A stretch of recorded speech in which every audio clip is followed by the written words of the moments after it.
নমস্কার বন্ধুরা, welcome to our channel B sports world.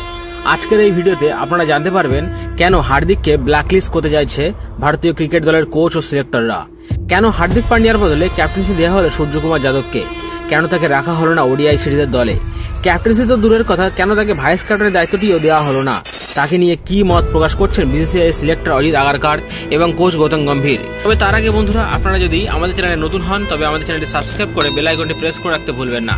তো চলুন বন্ধুরা, শুরু করা যাক আজকের ভিডিও। 2023 বিশ্বকাপে বাংলাদেশের বিরুদ্ধে বল করার সময় চোট পেয়ে বিশ্বকাপ থেকে ছিটকে যায় হার্দিক পান্ডিয়া। তারপর থেকে আর তাকে ভারতীয় দলে দেখা যায়নি। তবে সবাইকে অবাক করে তিনি হয়ে গেলেন মুম্বাই ইন্ডিয়ান্সের ক্যাপ্টেন। তবে আইপিএলে অত্যন্ত বাজে পারফরমেন্স আর ক্যাপ্টেন্সির পরেও টি-20 বিশ্বকাপে তাকেই বানানো হলো ক্যাপ্টেন রোহিত শর্মার ডেপুটি ইন্ডিয়ার ভাইস ক্যাপ্টেন।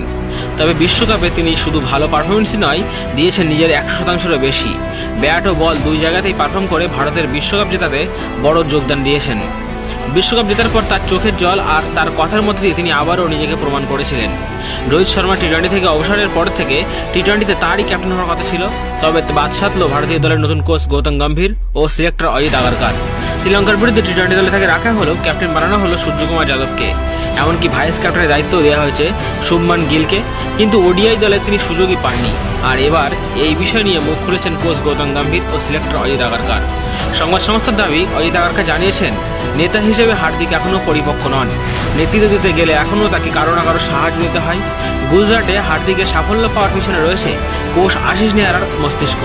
সেখানে দল পরিচালনার ক্ষেত্রে হার্দিককে অনবরত সাহায্য করেছেন তিনি, ফলে হার্দিকের কাজ অনেকটা সহজ হয়ে গিয়েছে। কিন্তু মুম্বাইয়ে এসে মার্ক বাউচারের থেকে সেটা পাননি তিনি, ফলে হার্দিককেও ব্যর্থতার মুখে পড়তে হয়েছে। নিজের বুদ্ধি বা কৌশলে দলকে এগিয়ে নিয়ে যাওয়ার রাস্তা এখনও তার অজানা। এই ক্ষমতা দিয়ে আগামী দিনের নেতা হিসেবে হার্দিকের উপর ভরসা রাখা মুশকিল। তাই নেতা হিসেবে হার্দিককে আরও পরিণত হওয়ার জন্য সময় দিতে চান তিনি। আর অন্যদিকে কোচ গৌতম গম্ভীর বলেছেন, গত একদিনের বিশ্বকাপের সময় গোড়ালিতে চোট পাওয়ার পর থেকে 50 ওভার ক্রিকেটের দলে নিয়মিত নন হার্দিক। দলের ভারসাম্যের জন্য সম্পূর্ণ ফিট হার্দিককে চান গৌতম গম্ভীর। তিনি চান হার্দিক 10 ওভার বল করুক। তাই ঘরোয়া ক্রিকেটে হার্দিককে ফিটনেস প্রমাণ করার নির্দেশ দিয়েছেন তিনি। আর এই সব কারণের জন্য হার্দিককে শুধু ক্যাপ্টেনের দায়িত্ব থেকে দূরে রাখাই নয়, তাকে ওডিআই দলেই রাখতে চাননি কোচ গৌতম গম্ভীর। আর সেজন্যই ক্যাপ্টেন পরিবর্তন হয়ে গেছে ভারতীয় দলে। তবে এরপর ভারতীয় দলে কে ক্যাপ্টেন হবেন, কার উপর ভরসা দেখাচ্ছে বিসিসিআই সিলেক্টর ও কোচ, সে বিষয়ে জানতে আগামী ভিডিওতে চোখ রাখুন। আর এই ভিডিওটি ভালো লাগলে অবশ্যই লাইক, শেয়ার ও কমেন্ট করতে ভুলবেন না।